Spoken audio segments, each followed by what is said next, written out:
Hey guys, I wanted to give you a little bit of extra help when it comes to the quadratic formula. There's a couple of things that can come up, that can happen, and I want to make sure that, that just in case you need it, you get this extra help. We're actually going to go through and do these two problems because some different things are going to happen with each one of them, okay? So let's start with the first one. So the first one is 3x squared plus 5x minus 5. And we're just going to do the quadratic formula. So we're going to do the opposite of b. Remember, this is a, b, c. Okay, so we're going to do the opposite of positive 5, which is negative 5, plus or minus the square root of. Now, in my head and on my paper, I always do this step first. So b squared. So what is 5 squared? Well, that's 25. So I always write that down.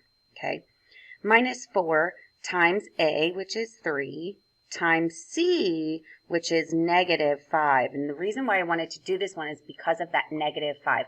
There's a lot of people that leave that off, so you have to be really careful. Okay, and then that is all over 2 times a, or 2 times 3. So then what else I like to do over on this side is I like to go write this down. So this is going to be 25. I know I have a negative 4 times 3, which is negative 12, times a negative 5 makes a positive 60. So I'm going to be adding that 60, and that's why I wanted to go over this with you, because those two negatives are going to turn into a plus sign, and a lot of people end up getting that wrong. Okay, so this becomes negative 5 plus or minus the square root of 85 divided by 6. The only other thing you need to make sure that you do is you check to make sure that the root is simplified as far as it can go. When you divide 85 by 5, you get 5 and 17.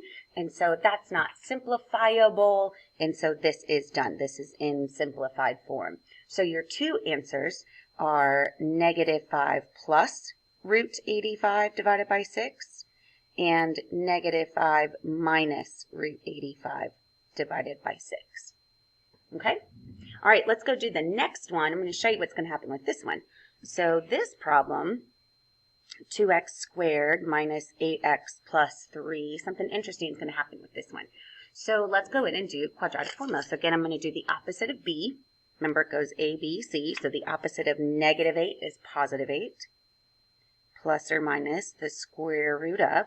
I'm going to do b squared. So negative 8 squared is going to be positive 64.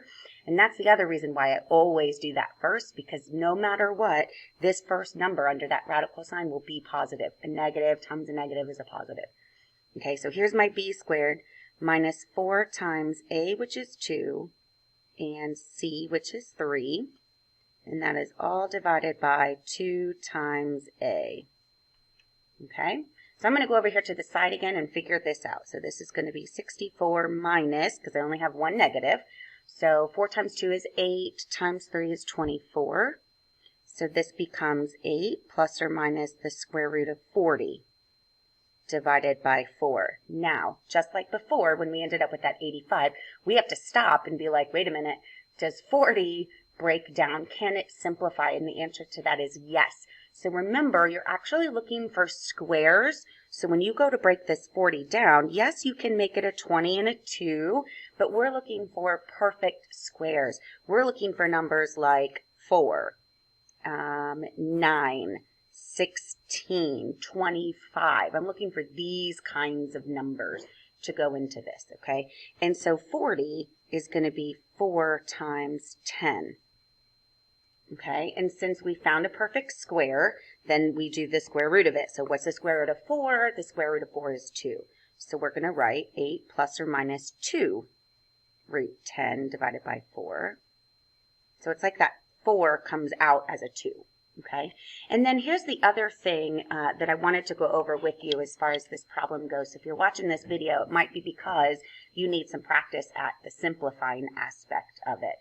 Okay, and so what happens is now you have to look and say, okay, can this simplify anymore? And the answer is yes, right? So this number and this number both have a number in common that can get factored out in a sense, right? And can simplify with this 4. So I'm actually going to write this over here on the side and then show you what I really do with this, just so that you can see that it is legit, okay? So an 8 and a 2 have a 2 in common, so I'm going to take that 2 out. And so I'm left with 4 plus or minus 1 root 10, okay? And that is divided by 4.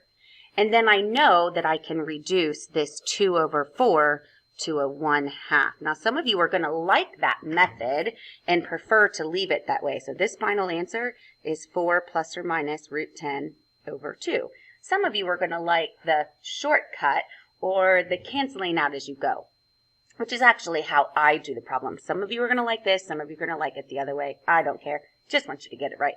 But I do know that these three numbers can all be divided by 2, and so that's what I'm going to do.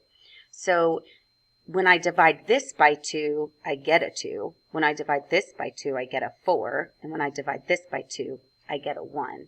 So I'm just canceling that 2 out of all of those numbers. So I'm left with 4 plus or minus 1 root 10 divided by 2. And again, your two answers are 4 plus root 10 divided by 2 and 4 minus root 10 divided by 2.